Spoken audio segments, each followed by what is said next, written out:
Good morning everyone. Today we are going to talk about vector calculus. In this, we basically discuss about differentiation of vector and integration of vector.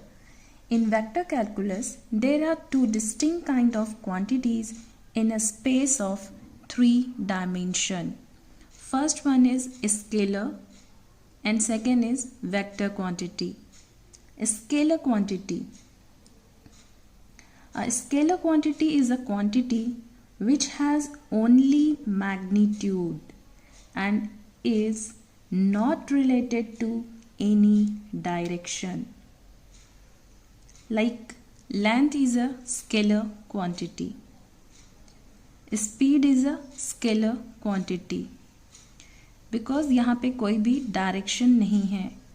अगर हम एक pencil की बात कर रहे हैं और हम बोल रहे हैं कि इस पेंसिल का लेंथ जो है वो है 15 सेंटीमीटर, तो हम यहाँ पे किसी भी डायरेक्शन की बात नहीं कर रहे हैं. So this is a scalar quantity. Vector quantity में क्या होता है? वेक्टर क्वांटिटी में मैग्नीट्यूड के साथ साथ एक डायरेक्शन भी होता है, तो हम उसको बोलते हैं वेक्टर क्वांटिटी. Like force. यही पेंसिल है. इस पेंसिल को मुझे यहाँ से मैंने कुछ फोर्स यहाँ पे अप्लाई किया और फोर्स अप्लाई करके मैंने इस पेंसिल को यहाँ से यहाँ तक मूव कर दिया है. तो इसमें एक डायरेक्शन है. जब भी हम फोर्स अप्लाई करते हैं तो उसमें एक डायरेक्शन है. लाइक अभी हम यहाँ पे जो डायरेक्शन यूज़ कर रहे थे ये वाई एक्सिस के अकॉर्डिंग था. तो ये हमारा कौन सा क्वांटिटीज़ हो जाएगा? Vector quantity. तो स्केलर क्वांटिटी में लेंथ है, वॉल्यूम है, मास है, स्पीड है. जब आप गाड़ी ड्राइव करते हैं तो हम स्पीड बोलते हैं 40, 50, 60. तो यहाँ पे कहीं पे भी हम डायरेक्शंस की बात नहीं कर रहे हैं. तो ये है आपकी स्केलर क्वांटिटी. वेक्टर में क्या होगा आपका?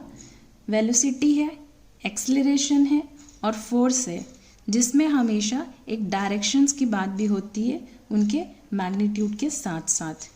इसके बाद हम देखेंगे कि डेल ऑपरेटर क्या होता है. ऑपरेटर मतलब क्या होता है? किसी पे ऑपरेट करना. जैसे कि हमने सीखा था प्लस ऑपरेटर, जिसको हम बोलते हैं एडिशन ऑपरेटर, या हमारा सब्सट्रैक्शन ऑपरेटर है, या मल्टीप्लिकेशन ऑपरेटर है. तो 2 + 3 हमने बोला तो आपने आंसर दिया 5. तो यहाँ पे जो ऑपरेटर यूज़ हो रहा है वो ऑपरेटर है एडिशनल, यानी कि वो एक साइन है जो डिनोट करता है कि आपको यहाँ पे कौन सा फंक्शन अप्लाई करना है, आपको इसके साथ क्या करना है, 2 और 3 को क्या करना है. तो आपने प्लस दैट मीन्स ऐड करना है बताया, तो वो था आपका एडिशन ऑपरेटर. ऐसे ही सब्सट्रैक्शन ऑपरेटर में माइनस साइन यूज़ हो रहा है, तो आपको वहाँ से समझ में आता है कि दो नंबर्स को यहाँ पे आपको क्या करना है? सब्सट्रैक्ट करना है. तो हम वेक्टर कैलकुलस में टर्म यूज़ करते हैं डेल ऑपरेटर. तो डेल ऑपरेटर किस पे यूज़ होता है? या हम इसको बोलते हैं डिफरेंशियल ऑपरेटर भी है. लिखते वक्त इसको हम डेल भी लिख सकते हैं या नाबला भी लिख सकते हैं. तो डेल ऑपरेटर की वैल्यू आपकी क्या होती है? I del upon del x, J del upon del y और के डेल अपॉन डेल जेड के फॉर्म पे. आई यहाँ पे यूनिट वेक्टर है किसके? एक्स एक्सिस के डायरेक्शन में, वाई एक्सिस के डायरेक्शन में जे कैप यूनिट वेक्टर है और जेड एक्सिस के डायरेक्शन में के कैप यूनिट वेक्टर है. अब समटाइम जो है हम इसको डिफरेंशियल ऑपरेटर भी बोलते हैं, क्योंकि ये पार्शियल किसको कंटेन कर रहा है? Del upon del x, del upon del y और डेल अपॉन डेल जेड को. इसका अनदर वे भी है रिप्रेजेंटेशन का, जिसको हम इस तरीके से रिप्रेजेंट कर सकते हैं. अब जो डेल ऑपरेटर है वो 3 डिफरेंट क्वांटिटीज़ पे हम अप्लाई करते हैं और वो डिपेंड करता है कि हम उसका क्या नेम देंगे. जैसे कि अगर स्केलर क्वांटिटी पे हम उसको अप्लाई कर रहे हैं तब हम उसको बोलते हैं ग्रेडियंट. स्केलर क्वांटिटी के साथ अगर डेल ऑपरेटर का डॉट प्रोडक्ट होता है तो हम उसको बोलते हैं ग्रेडियंट. वेक्टर क्वांटिटी के साथ अगर डेल ऑपरेटर का डॉट प्रोडक्ट होता है तो हम उसको बोलते हैं डाइवर्जेंस. और अगर वेक्टर क्वांटिटी के साथ डेल ऑपरेटर का क्रॉस प्रोडक्ट होता है तब हम उसको बोलते हैं कर्ल. तो ये 3 चीज़ हमें ध्यान रखनी है कि ये ऑपरेटर कुछ क्वांटिटीज़ पे अप्लाई होता है, जिससे इसका नेम डिफरेंट डिफरेंट होता है। अगर स्केलर क्वांटिटीज़ पे है तो हम उसको बोलेंगे ग्रेडियंट, अगर वेक्टर क्वांटिटीज़ में है तो डाइवर्जेंस होता है, कर्ल होता है, लेकिन अगर डॉट प्रोडक्ट है तब डाइवर्जेंस होगा, और अगर क्रॉस प्रोडक्ट है तो उसको बोलते हैं कर्ल। नेक्स्ट हम देख लेते हैं कि ग्रेडियंट क्या होता है। ग्रेडियंट किसी भी स्केलर पॉइंट फंक्शन के ऊपर हम डिफाइन करते हैं, यानी कि ग्रेडियंट सिर्फ उसका ही फॉर्म होगा जो कि स्केलर पॉइंट फंक्शन है। तो हमने यहाँ पे एक स्केलर पॉइंट फंक्शन ले लिया है phi. Phi is a function of x y z, और इस पे अगर हम डेल ऑपरेटर अप्लाई कर रहे हैं तो डेल ऑपरेटर कैसा है, डेल डॉट फाई के फॉर्म पे। फाई को अगर हम मान लेते हैं यहाँ पे डेल ऑपरेटर की वैल्यू आपने पुटअप किया एंड देन फाई, तो सबका इंडिविजुअल यहाँ पे क्या हो जाएगा, वो प्रोडक्ट के फॉर्म पे आ जाएगा, और इसके बाद हम लोग यहाँ पे वैल्यू फॉर्म कर लेंगे। तो ये जो वैल्यू आने वाली है इसको हम बोलते हैं ग्रेडियंट, और ये वैल्यू ऑलवेज जो होगी वो किस फॉर्म पे होगी, एक जो है वेक्टर पॉइंट फंक्शन ही हमको मिलेगा। इसका रिजल्ट जो भी होगा वो ऑलवेज क्या होगा, एक वेक्टर पॉइंट फंक्शन होगा। तो आगे हम इसका एक क्वेश्चन देख लेते हैं। चलिए, तो हमने यहाँ पे एक फंक्शन लिया हुआ है, find grad phi if phi equal to log x square plus y square plus z square. हमको यहाँ पे ग्रेड फाई दिया हुआ है, इसका मतलब ग्रेडियंट ही है। ग्रेडियंट को शॉर्टकट में ग्रेड भी लिखा जाता है, और फाई की वैल्यू यहाँ पे दी हुई है। आप देख सकते हैं कि फाई की वैल्यू जो है वो स्केलर फंक्शन के फॉर्म पे है या स्केलर पॉइंट फंक्शन है, क्योंकि यहाँ पे कोई भी डायरेक्शन नहीं है, आई जे एंड के फॉर्म पे। ठीक है, तो ये देख लिया। फर्स्ट हमारा कंडीशन यहाँ पे हो रहा है कि हम उसको ग्रेडियंट तभी बोलते हैं जब वो क्या हो, स्केलर क्वांटिटी हो। तो ग्रेड फाई, इसका मतलब ऑपरेटर हम यहाँ पे जो यूज़ कर रहे हैं वो क्या है, आपका डेल ऑपरेटर। तो ये हो गया, डेल ऑपरेटर को ही क्या बोला जाता है, ग्रेडियंट। तो दिया हुआ है डेल डॉट फाई की वैल्यू आपको क्या करनी है, फाइंड आउट करनी है। डेल की वैल्यू हमने देखा कि क्या होता है, i del upon del x plus j del upon del y plus k del upon del z, और इसके बाद आप किसकी वैल्यू पुटअप कर देंगे, फाई की जो भी आपकी वैल्यू दी हुई है। ठीक है, तो अब हम यहाँ पे ले लेते हैं नेक्स्ट स्टेप में, फाई की वैल्यू, फाई मल्टीप्लाई होगा सबके साथ में, तो ये हो जाएगा i del upon del x phi, फिर plus j del upon del y phi, फिर plus k del upon del z phi.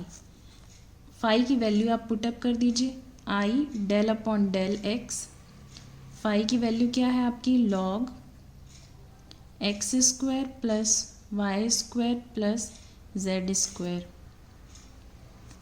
Same आगे का टर्म आएगा आपका j del upon del y log x square plus y square plus z square. Next term है आपका k del upon del z, और same term यहाँ पे लिखना है, फाई की value log x square plus y square plus z square. ठीक है, अब देखिए यहाँ पे क्या बोल रहा है, आपको डिफ्रेंशिएट करना है इस टर्म को, किसके रिस्पेक्ट में, एक्स के रिस्पेक्ट में, वो भी कैसा, पार्शियली डिफ्रेंशिएट करना है आपको। तो पार्शियली लॉग एक्स का डिफ्रेंशिएशन कितना होता है आपका, 1 upon x square plus y square plus z square. Again ये टर्म डिफ्रेंशिएट होगा तो यहाँ पे कितना आ जाएगा, 2x। आई आपका सामने में था, आई हमने यहाँ पे पुटअप कर दिया। तो जो प्रोसीजर यहाँ पे जब आप डिफ्रेंशिएट करें हैं, क्योंकि यहाँ पे x square y square z square है, तो वाई के रिस्पेक्ट में भी करेंगे आप तो सेम वैसे ही होगा सिमिलरली, और जेड के रिस्पेक्ट में भी करेंगे तो भी सिमिलरली होगा, क्योंकि तीनों ही टर्म पे पावर जो है वो आपके इक्वल ही दिख रहे हैं। तो सिमिलरली करके हम इसके आगे लिख सकते हैं कि जब हम y के रिस्पेक्ट में इस टर्म को डिफ्रेंशिएट करेंगे तो ये हो जाएगा 2y upon x square plus y square plus z square, और यहाँ पे आपका जो है unit vector j, and last वाले में सिमिलरली k, ये हो जाएगा आपका 2z upon x square plus y square plus z square. Simplify कर लेते हैं, 2 सब में कॉमन दिख रहा है, हमने कॉमन निकाल लिया। Then x i plus y j plus z के, और डिनोमिनेटर में आपका जो टर्म है वो लिख लिया हमने x square plus y square plus z square. तो आप हमेशा ये बात याद रखेंगे कि ये x i plus y j plus z k अगर दिया हुआ है तो ये हमारा जो है कैपिटल आर की वैल्यू होती है, और x square plus y square plus z square ये हमारी वैल्यू है आर स्क्वायर की। ठीक है, इसको हम ऐसा भी लिख सकते हैं 2r direction upon r square के फॉर्म पे, या कैपिटल आर से भी रिप्रेजेंट कर रहे हैं तो ये वेक्टर को शो कर रहा है। तो दिस इज़ योर आंसर। तो इस तरीके से हम क्या निकाल सकते हैं, डेल ऑपरेटर हम यहाँ पे यूज़ किए हैं किस पे, स्केलर क्वांटिटी पे या स्केलर पॉइंट फंक्शंस पे, एंड जो भी इसका रिजल्टेंट होगा देख लीजिए वो हमेशा एक वेक्टर फंक्शन है, ये हमेशा किस फॉर्म में आएगा, वेक्टर पॉइंट फंक्शंस के फॉर्म में आएगा, क्योंकि यहाँ पे डायरेक्शन शो हो रहा है आई जे एंड के फॉर्म पे। तो आपने लिया था स्केलर फंक्शन और आपको जब रिजल्ट मिल रहा है ग्रेडियंट के फॉर्म पे तो वो हमेशा क्या होता है, एक वेक्टर फंक्शन होता है। तो डेल ऑपरेटर जो है वो इस तरीके से स्केलर क्वांटिटी पे अप्लाई करने पे हमको किसकी वैल्यू मिलेगी, ग्रेडियंट फाई की। अब नेक्स्ट है, अगर डेल ऑपरेटर किसी वेक्टर क्वांटिटी पे ऑपरेट होता है तब हम उसको क्या बोलते हैं, डाइवर्जेंस बोलते हैं। अगर स्केलर क्वांटिटी पे था तो हम उसको ग्रेडियंट बोलते हैं, इफ़ वेक्टर क्वांटिटी पे है तो हम उसको डाइवर्जेंस बोलते हैं। तो यहाँ पे एफ कैपिटल लेटर से अगर हम डिनोट कर रहे हैं इसका मतलब वो वेक्टर पॉइंट फंक्शन होगा, ये आप ध्यान रखिएगा। बुक में बोल्ड लेटर जैसे बोल्ड यूज़ करते हैं, बोल्ड लेटर यूज़ किया होता है तब भी उसका मतलब क्या होता है, आपका वेक्टर क्वांटिटी को डिनोट कर रहा है। तो यहाँ पे हम कैपिटल लेटर से डिनोट कर रहे हैं। तो कैपिटल एफ लिखा हुआ है क्या है, वो एक्स वाई जेड का फंक्शन है, और ये function continuous and differentiable vector point function है। अब इसको लिखते कैसे हैं, तो इसको लिखा जाता है डाइवर्जेंस एफ के फॉर्म पे, या हमने पहले ही बता दिया है कि ये क्या है, एक वेक्टर क्वांटिटी है। वेक्टर क्वांटिटी पे अगर हम डॉट प्रोडक्ट कर रहे हैं किसका, डेल ऑपरेटर के साथ पे, तो हम उसको क्या बोलते हैं, यहाँ पे डाइवर्जेंस बोलते हैं। तो सबका मतलब यहाँ पे जितना भी दिया हुआ है एक ही है, आइदर आप उसको डाइवर्जेंस बोलिए, आइदर आप उसको डेल डॉट एफ बोलिए, मतलब सेम है। ठीक है, तो f की वैल्यू किस फॉर्म पे दी हुई है, सपोज मान लेते हैं f की वैल्यू दी हुई है f1i f2j और f3k के फॉर्म पे दी हुई है। तो ये एक वेक्टर क्वांटिटी को डिनोट कर रहा है। तो जब हम इस पे डेल ऑपरेटर अप्लाई करेंगे तो देखिए क्या होगा, i डॉट आई की वैल्यू होती है 1, तो i डॉट आई, तो डॉट प्रोडक्ट में क्या हो जाएगा, del f1 upon del x, फिर इनका डॉट प्रोडक्ट होगा, j डॉट जे की वैल्यू 1 आएगी, k डॉट के की वैल्यू 1 आएगी, i डॉट जे की वैल्यू क्या हो जाएगी 0। तो इसी तरीके से डॉट प्रोडक्ट किया है हमने, तो यहाँ पे 3 वैल्यू सिर्फ आएंगी, i dot i equal to 1, j dot j equal to 1 और k dot k equal to 1। तो डॉट प्रोडक्ट करने के बाद आपको क्या मिला, del upon del x f1, del upon del y f2 और del upon del z f3, क्योंकि यहाँ पे फंक्शन जो है वो किस फॉर्म में, f1 f2 f3 के फॉर्म पे है।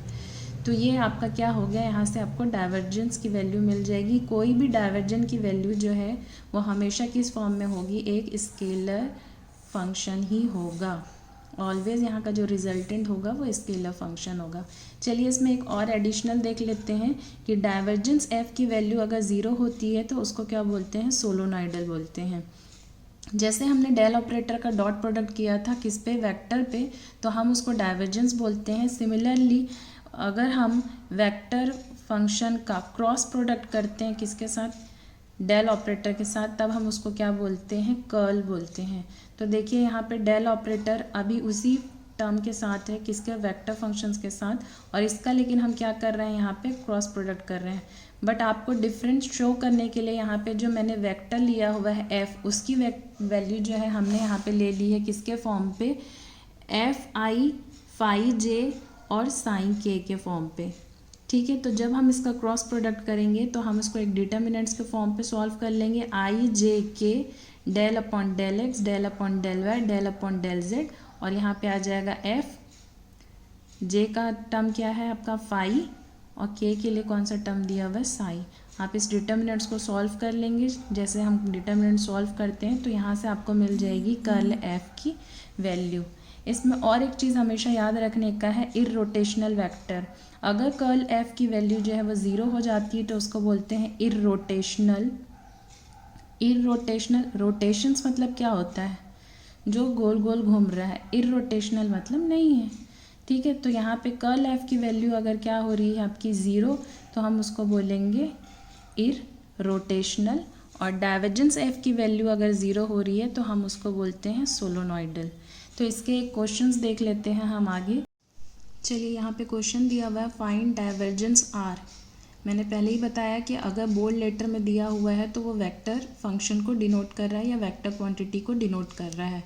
तो आर की वैल्यू प्रीवियसली हमने बताया था कि आपको हमेशा याद रखनी कि आर की value x i plus y j plus z के होता है। इस क्वेश्चन में आपके पास गिवन है वैसे। तो हमें फाइंड आउट करना है यहाँ पे डाइवर्जेंस आर। अब इसको डाइवर्जेंस क्यों बोल रहे हैं, क्योंकि ये किस पे अप्लाई हो रहा है, वेक्टर फंक्शन पे अप्लाई हो रहा है। तो हम डाइवर्जेंस मतलब क्या हुआ, यहाँ पे डेल ऑपरेटर ही यूज़ करना है। किस पे यूज़ करना है, आपके आर पे, यानी कि वेक्टर फंक्शन पे। तो चलिए इसकी वैल्यू लिख लेते हैं। डेल ऑपरेटर की वैल्यू क्या होती है आपकी, i del upon del x plus j del upon del y plus k del upon del z. और कैपिटल आर की वैल्यू आपके पास क्या दी हुई है, x i plus y j plus z k. Dot product हो जाएगा यहाँ पे। तो हमको मालूम है i dot i equal to 1। तो यहाँ पे क्या मिला आपको, del upon del x into x plus del upon del y, ये वाई, और plus del upon del z upon del z. क्या हो गई इसकी वैल्यू, 1 प्लस 1 प्लस 1। तो आपको रिजल्टेंट क्या मिला, 3। तो मैंने आपको पहले ही बताया था कि डाइवर्जेंस अगर हम किसी भी टर्म का फाइंड आउट करते हैं तो जो भी रिजल्टेंट आता है वो हमेशा एक स्केलर होता है। तो 3 देख लीजिए यहाँ पे स्केलर आ रहा है, ठीक है। आपने यहाँ पे कौन सा ऑपरेटर यूज़ किया था, डेल ऑपरेटर। ये किस पे डिपेंड करता है, जो क्वांटिटी दी हुई है। अगर क्वांटिटी जो है वो वेक्टर है तभी उसको बोलते हैं डाइवर्जेंस। अगर क्वांटिटी स्केलर होती है तो उसको बोलते हैं ग्रेडियंट। अब इस सेम क्वेश्चंस में हम कर्ल भी फाइंड आउट कर लेते हैं कि अगर इसमें कर्ल फाइंड आउट करने दिया होता है तो हम उसको क्या करते हैं। तो कर्ल के लिए आपको क्या यूज़ करना है, डेल ऑपरेटर क्रॉस क्या आएगा आपका यहाँ पे, आर। तो इसकी वैल्यू कितनी हो जाएगी आपकी, i j k del upon del x del upon del y और del upon del z. R की वैल्यू क्या दी हुई है, एक्स वाई और जेड। ये डिटर्मिनेंट्स को हमको सॉल्व कर लेना है। तो चलिए आई के लिए हम लोग सॉल्व करते हैं। डेल वाई क्या हो जाएगा, del upon del y z minus del upon del z y. ये हो गया आई के लिए। तो आप यहाँ से सिंप्लीफाई खुद ही कर सकते हैं कि सब की वैल्यू अगर मैं z को y के रिस्पेक्ट में पार्शियली जो है वो डिफरेंशिएट करूँ तो आंसर 0 होगा। y को मैं z के रिस्पेक्ट में करूँ तो आंसर 0 होगा। सेम हम j के लिए भी निकाल के देख लेते हैं। तो j के लिए कौन सा वाला टर्म है, ये वाला टर्म है। z को हमको किसके रिस्पेक्ट में करना है, x के रिस्पेक्ट में, तो आंसर 0। x को किसके रिस्पेक्ट में करना है, z के रिस्पेक्ट में, तो आंसर 0। तो ये हो गया 0। लास्ट वाला k के लिए भी चेक कर लेते हैं हम। k के लिए y x के रिस्पेक्ट में 0 और x y के रिस्पेक्ट में 0। तो यहाँ से आपको क्या मिला, रिजल्ट 0। तो आपको किसकी वैल्यू मिली है अभी, कर्ल r की। तो ये भी हमेशा याद रखना है कि कर्ल r की वैल्यू क्या होती है आपकी 0 और डाइवर्जेंस r की वैल्यू कितनी होती है 3। तो जब आपका कर्ल की वैल्यू 0 हो जाती है तो आप उसको क्या बोलते हैं, इररोटेशनल बोलते हैं। ठीक है, आई होप आपको ये चीज़ें समझ में आई होंगी। वेक्टर कैलकुलस की 2 क्वांटिटीज़ स्केलर एंड वेक्टर ये हमने देख लिया है। इसके बाद हमने डेल ऑपरेटर देखा डेल ऑपरेटर को अगर हम स्केलर क्वांटिटी पे अप्लाई करते हैं तो हम उसको ग्रेडियंट बोलते हैं, और इफ़ डेल ऑपरेटर को हम वेक्टर क्वांटिटी पे अप्लाई करते हैं तो हम उसको डाइवर्जेंस बोलते हैं। डेल ऑपरेटर को क्रॉस प्रोडक्ट के साथ अगर वेक्टर क्वांटिटी पे अप्लाई करते हैं तो हम उसको कर्ल बोलते हैं। तो अभी तक हमने जो पोर्शन यहाँ पे कंप्लीट किया है, ये पोर्शन जो है वो डिफरेंशिएशन ऑफ वेक्टर के अंतर्गत आता है, और ये हमारे CSVTU के न्यू सिलेबस के अकॉर्डिंग फर्स्ट सेमेस्टर का पोर्शन था। सेकेंड सेमेस्टर के पोर्शन में आपका पार्ट आता है इंटीग्रेशन ऑफ वेक्टर। तो इंटीग्रेशन ऑफ वेक्टर, इसमें हम पढ़ने वाले हैं लाइन इंटीग्रल, सरफेस इंटीग्रल और वॉल्यूम इंटीग्रल के बारे में। तो आगे हम इसको नेक्स्ट वीडियो में कंटिन्यू करेंगे। अभी के लिए इतना ही। Thanks for watching.